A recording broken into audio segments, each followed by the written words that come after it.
Phenomenal determination. Phenomenal story. Next on Ryan Shazier's 50 Phenoms. From painful disease to performing artist.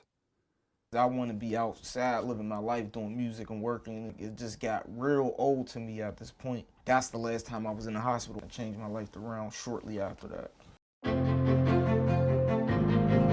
In this episode of 50 Phenoms, Ryan Shazier talks with Julian, who has battled sickle cell disease his whole life. Just getting more into things that was going to keep me busy as opposed to just keep me stagnant and sitting around and letting the disease catch up to me. I think that advice is best for anybody dealing with sickle cell, scoliosis, life, diabetes, anything off of eating healthy and trying to better yourself. You don't grow as a person in general. This is the story of how he fought through the pain, found meaning through music.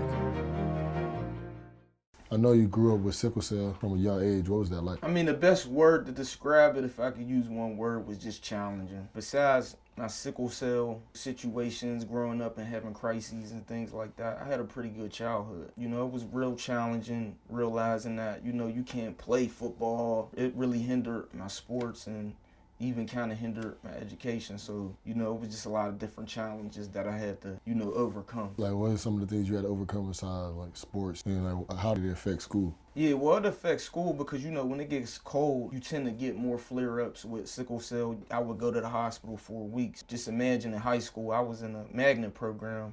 Just imagine you missing a week or two of school when if you miss one day, you're already kind of behind. So that was some of the challenges, as well as social challenges as well. Certain friends, you can't kick it with them like everybody else can, and certain things you miss out on. I don't like to say I relate with people, but I kind of understand where you're coming from. At a young age, I got diagnosed with alopecia. So I had alopecia at 5 years old.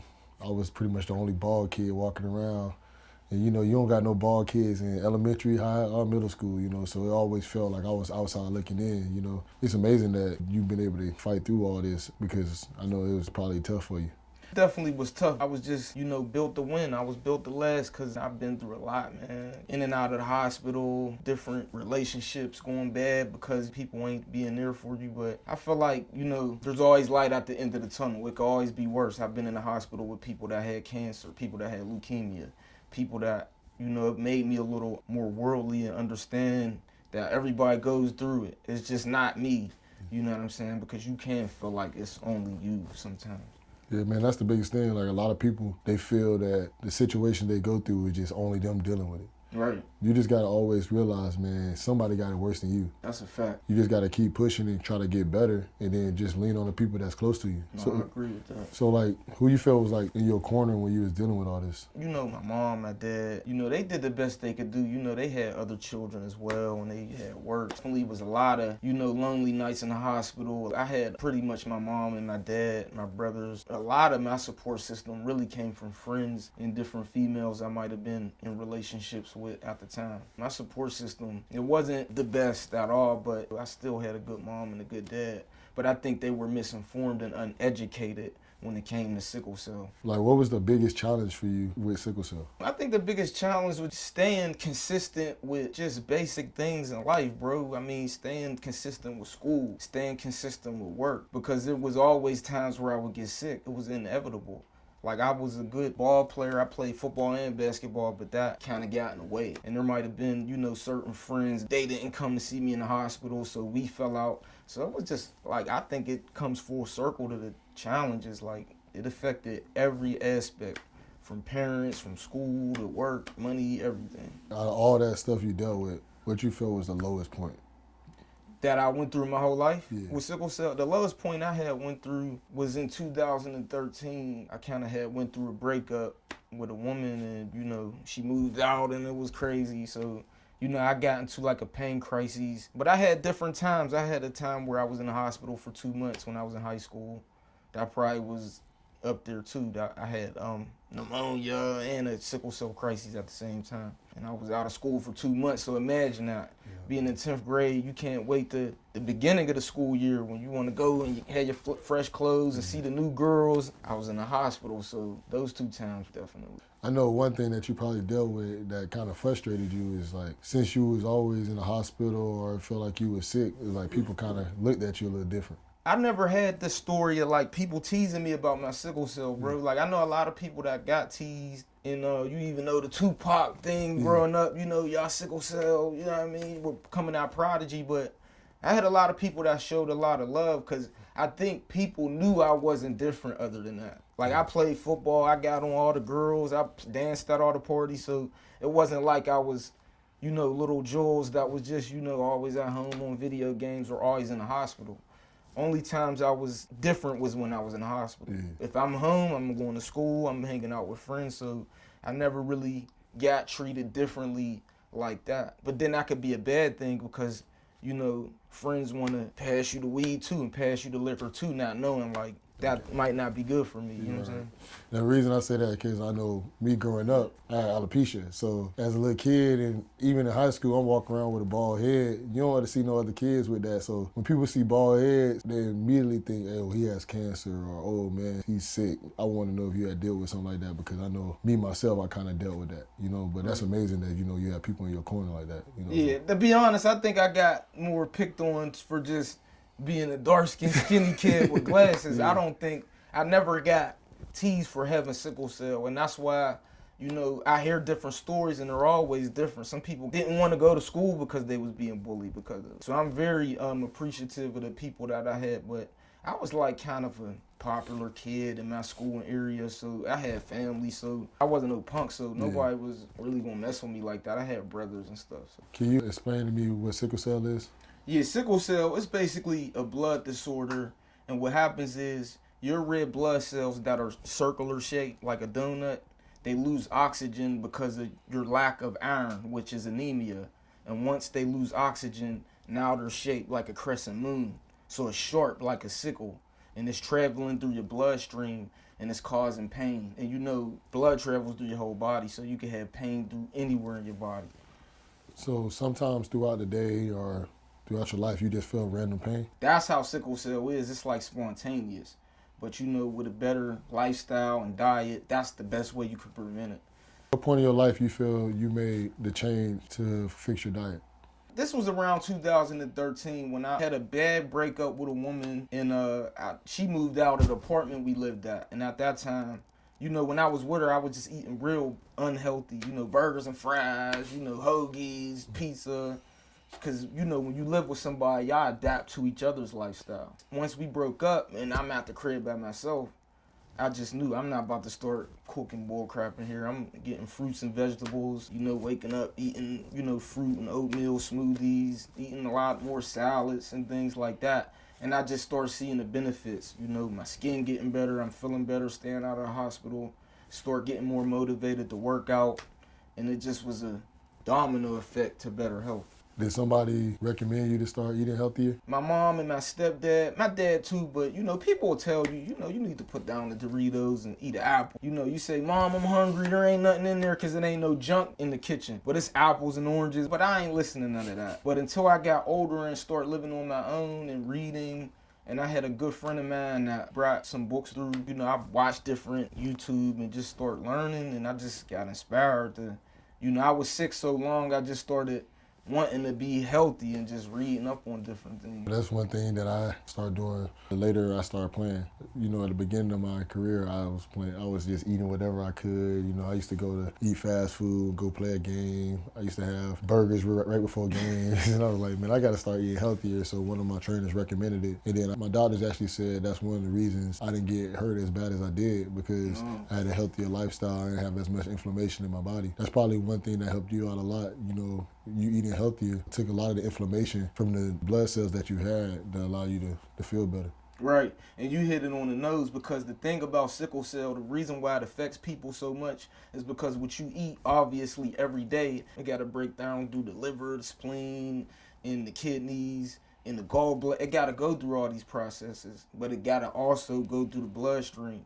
So if you have polluted blood and you eating bull crap, you could turn around the bag of chips and see 1 million ingredients. Those might not be good for your bloodstream. This is things that are simple but people don't talk about. So it's just dope talking about this, because You know, people overlook stuff like that, but you gotta be mindful of what you put in your body. Alcohol ain't gonna help your blood cells. So you starting to drink more waters now and eat a lot healthier? Yeah, that's all I drink is water. Anybody that know me, like, when you come to my apartment, you know, my friends, they always joke because I don't got nothing for them. You know, I usually got fruits and vegetables and, you know, cucumbers, asparagus, all kind of plants, and they be like, your refrigerator look like a garden, bro. I got an incentive to eat like that. You know what I'm saying? Some people ask me, how do you drink water all the time? You don't ever drink soda?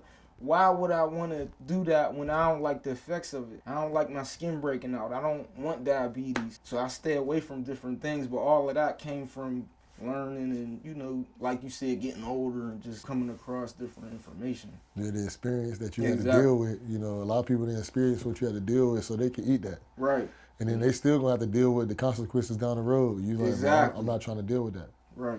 When did music get involved in your life? I just started listening to music young, like, you know, I had older cousins, so they grew up playing music throughout the house, NWA, Eric B. and Rakim, so, you know, even though a lot of those rappers I shouldn't really know about because they a little bit before my time, I still was just intrigued by the lifestyle and the jewelry and the girls and the cars and the videos was always dope to me.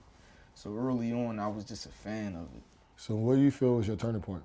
My turning point, I think, was my last time I was in the hospital. It was just a bad experience. I was just missing out on a lot of things. I was an adult now, so I was missing out on money and paying bills. I just knew, like, I gotta figure something out. Like, there gotta be a way I could prevent coming here, because I want to be outside living my life, doing music and working and getting back to, you know, I'm not no kid no more. Like, it just got real old to me at this point.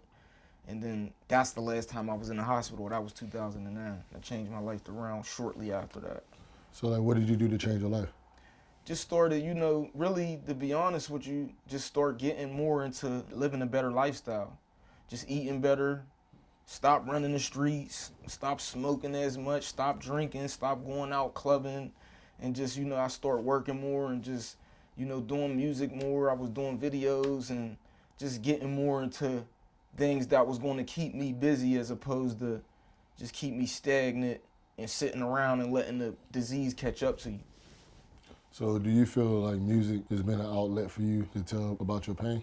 Most definitely, because when I first started writing, I'm a real humble dude. I'm not like an attention seeker, like, hey, everybody, I'm a rapper, listen to me. I didn't come up like that. I came up real humble, just writing, you know, it was like writing poetry, just writing raps, little 16 bars, whatever. And you know, my brothers and friends would come around, and they would read my stuff, and they would just go crazy. Like, you be coming up with some of the craziest lines nobody would think of, but a lot of that was when I was in the hospital. I used to read and write a lot, magazines, books, and write a lot. So my vocabulary was different. And when I would rap, I think people felt the pain in my voice, so it kind of made me unique in a way, and it made me realize that, you know, all right, sports can't work really because of, you know, it's too physical, and that really would probably not be smart. But if I could express myself, and my friends, they kind of pushed me to just start taking music serious. So how long have you been rapping? Yeah, I've been rapping since 13. I remember the first time I rapped, I got booed on the school bus. Funny, it was one of my friends. He was just joking, you know, he knew I was nice, but he just was in the back booing in the back of the bus. You know, all the kids start booing. But that kind of showed you that that didn't mean nothing to me. Like, I was still gonna pursue it. And once I got to high school and I started battling and other people wanting to call you out, and it started being more competition, that's when I just started getting into overdrive. Like, once I, you know, see the girls peeping over there, they seeing you spitting and they liking what you doing, and, you know, people coming around like, yeah, I want to hear that dude with the glasses. I wanted more of that. I wanted more recognition for my writing, and I just started just killing it. What are some of the things that you do now to help other people that have sickle cell? Well, that's a good question. I work for the Children's Sickle Cell Foundation based out of Pittsburgh, and I've been with them for 2 years. And we basically work as like community workers as well as like social workers. So we do everything from go to the hospitals, we get people signed up with the program, and then we do events. We do everything from, like, it's about to be Christmas, we'll do a season to give event where everybody in our program will get free gifts, and they're dope gifts. And we do like events where we have, you know, the kids swimming and activities. We go out to Harrisburg. We go get with the politicians, try to get laws changed, try to get more grant money to do more. So it's just like basically I'm an advocate for sickle cell. So now I'm kind of getting paid to do what I've been doing my whole life. So it's pretty dope. Did you have those same type of people help you when you were growing up? No, not at all. I wish they would have had things like that when I was growing up. All you pretty much had was your doctors and your support system at home. They had like a sickle cell society, but a lot of people kind of complained that they didn't really do nothing. So, you know, I take it initiative to make sure that that doesn't happen with the foundation that I've been a part of. I heard you talk about your doctor. Do you and him have a pretty good relationship? Yeah, man, it's funny you said that, man. My doctor, he's like one of the coolest doctors in the world, man. When we chop it up and talk, it's about life. When I go to see him and get checked up, he kind of talks about health at the end because I'm usually doing health being consistent to where he's like, all right, I don't even need to see you every 3 months. I'm going to see you every 6. And you don't got to get, you know, blood work every 3 months or whatever. So me and him just have a crazy relationship to where, like, we work together on different things. Ain't nothing ever going to happen that I'm not with. And he knows how stubborn I am when it comes to taking medicines and different things. He checks on my music and battles, and, you know, he been to different events that my organization through. He kind of works closely with me as far as that. So it's a dope relationship. So what is a typical day like? Well, typical day, I mean, it depends on, like, if I got work or, you know, if I go work out. Say on Monday, you know, I got to be at work from 10 to 3. So I'll get up, you know, around 8, you know what I mean, brush my teeth, shower up, all that good stuff, pack a lunch, get dressed, and then I'll shoot to work. Depends, sometimes we go to the hospital, we go to the clinic, you know, check in with the patients, get new people signed up, or I'm at the office calling, you know, a lot of the patients and we call them families, so we call a lot of the families, let them know about events going on, and then when I get off at 3, usually I'll go home, chill for a minute, and then I'll go drive to my mom's, check on her, walk the dog, you know, make sure everything's good. And then if I go to the gym, I'll be there until like, you know, maybe like 7 or 8, go home, try to eat a late little dinner. And then the next day, if I'm off, I'll, you know, do some writing, work on some music, you know what I'm saying? So it's just a lot of things. It just depends on what day it is and what I got going on that week. Yeah, you have a pretty busy day. Yeah. Mine kind of similar. I wake up around 7, 8. We have like team meetings around 8:30. Then I try to do rehab around 10. And then sometimes I have 2 rehab sessions, so it might be like 10, then 11. And then, you know, I work out with the team for a little bit. You know, I'm back in school, so I got class around 6, so I won't get home till about 9. And then, you know, sometimes I might be studying and things like that. So we both got some pretty busy schedules, man. Right. Do you feel like music is delivering the message that you're trying to present? Yeah, most definitely, because I just feel like it goes together with my lifestyle.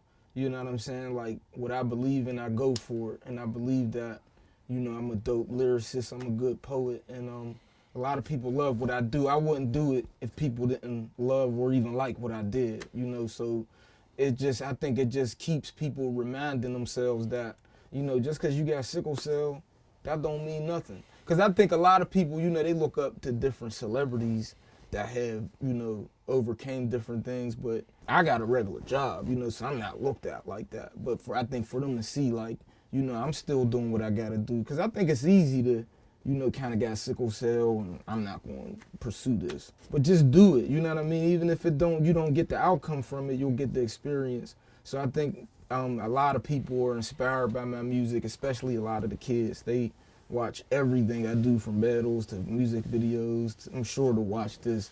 So it's dope, you know, as long as, you know, I'm giving the right message, I'm going to continue to do it. A lot of people, they tend to just give up on themselves when they deal with some type of serious adversity. Mm-hmm. So that's why I'm happy that we able to have you on here, so they understand, hey man, not just celebrities deal with issues, but everyday people deal with it too, and they overcome it. Most you know, definitely. So where are some of your plans for the future? The future, man, I just got a lot of plans. I want to maximize what I'm doing now as far as advocating and educating and spreading awareness. You know, if I could just continue to do that, you know, I've been doing these things before I got a check for them. So that's never going to change. I'm going to have sickle cell. As long as I have sickle cell, which most likely will be for the rest of the time I'm here, I'm going to continue to do things. I'm trying to do a little more traveling and get with other cities. And I'm definitely, want to write a book on, nutrition. I don't really want to gear it towards sickle cell because I want to put information that'll, benefit everybody. I don't want to just, close off anybody. So I got a couple plans in the works. So, but I'm going to definitely keep moving and just keep inspiring and motivating. And even myself is motivating to see myself, to see where I came from. So the future is definitely looking bright. What all have you learned from having sickle cell? That's a good question. One thing I learned from having sickle cell is that it's kind of like a lot of other things. It's a thumbprint disease because, sometimes people may think, oh, all right, this person got diabetes, so they go through the same thing. With sickle cell, it's very different. You got people with the trait, you got SC, SS, it's different lanes of it. Just educate yourself as best as you can. And I think that'll give you the best outcome. What I've learned is just to keep learning. I got better with my health from learning about nutrition and health, trying to look on the bright side of life. Because when you got a disease, you've been sick enough. Now it's time to be getting healthy and eating right and reading more. So, I definitely would just say what I learned from it, to just keep learning and educate yourself. What would be your best advice to somebody dealing with sickle cell? Start practicing a better diet. What you can control is what you put in your body every day. And, try to work out, be active. I'll tell them to eat right, be active, read, just try to be positive. You got enough negativity going on, I'm sure, with having sickle cell. And that's not to say everybody with sickle cell has a bad story. There's some people with sickle cell that never go to the hospital. You just definitely want to, stay active. Don't sit around home every day. Read, learn about health, learn about nutrition, work out, and just be active. I think that advice is best for anybody dealing with sickle cell, scoliosis, life, diabetes, anything. I feel once you learn up on that topic, eating healthy and trying to better yourself, you're going to grow as a person in general. So I think that's some great advice. Appreciate that. And that's exactly why when I said I'm thinking about writing a book, it's going to be geared towards living healthy. The information I'm going to give can benefit everybody. What would be some advice that you would give kids dealing with sickle cell? They need to, early on, just start reading. Start developing your brain power and learning about nutrition. Get with your parents. Watch, videos on YouTube, bad documentaries, What's the Health, all kind of Netflix. Start practicing drinking water. Stay away from Kool-Aid, hugs. I don't know what people drink nowadays. But Pepsi, all that. Steer away from that. Candy, learn about eating right. Because if you start young, that'll take you further on. You don't got to wait until you're in your 20s and you're doing it, and then you're going through a lot of stuff. So definitely stay and stay active. Try to get into the sports. If football's too harsh, try basketball. If basketball's too harsh, try track. If you don't want to play sports, take walks in your neighborhood. Stay active, stretch, yoga, get massages. Anything that's pretty much good for adults is good for kids. It's not an age limit. Would that be the same advice that you would have wished somebody gave you? Most definitely. But at the same time, who knows if I would have listened to it? Because when you're a kid, I think it's hard to fathom that if I eat right, I won't get sick. It seems more complex than that. It seems too simple. So, I don't know if that is just the answer. That's why I think parents need to take initiative to lead by example and, prepare better meals for their kids. And a lot of it is on them as well. But kids, they definitely could, they got the internet. They could Google anything nowadays. So definitely take advantage of that. So we're in a music studio. Explain to me why. Yeah, man. This is like home. These days, it's a lot of home studios. Everybody do the Mac Pro with the mic and the Dre beats. But, this brings it back because I started rapping, we didn't have the home studios like that. So this is where it started. If you was blessed or you was talented enough to have somebody to believe in you, to bring you in, this is where it started. So, this just brings it back because music and writing, even doing this interview, it makes me realize how much I've been blessed, express myself through writing and poetry and rap. And I'm sure that took a lot of pain and a lot of, weight off my shoulders to express myself like that. So the studio is everything for me. It just, shows that that's how I express myself. Like you express yourself on the field. Different people might express themselves through dancing. This is how I get mine off, through writing and rapping and performing. Like writing, I always had that. When I was in the hospital sick, I always had a pen and a pad in my brain. I could be productive and then I could share it to the world and it becomes something positive. It's kind of reminding me what I gotta get back to and really going harder with the music. So that's why we here for sure. Why are we in the recording studio? Well, we in the recording studio because you know me, I'm a recording artist, consider myself like a lyricist / poet.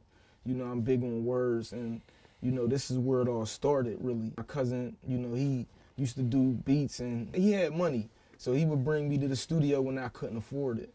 And he believed in me and different people believed in me. So, you know, this is where it all starts, writing. It all really starts from writing in the bedroom and wanting to let your friends hear it and them going crazy. And, you know, that helped a lot with me going through different pain crises when I was in the hospital because I always had a pen, I always had a pad and my thoughts.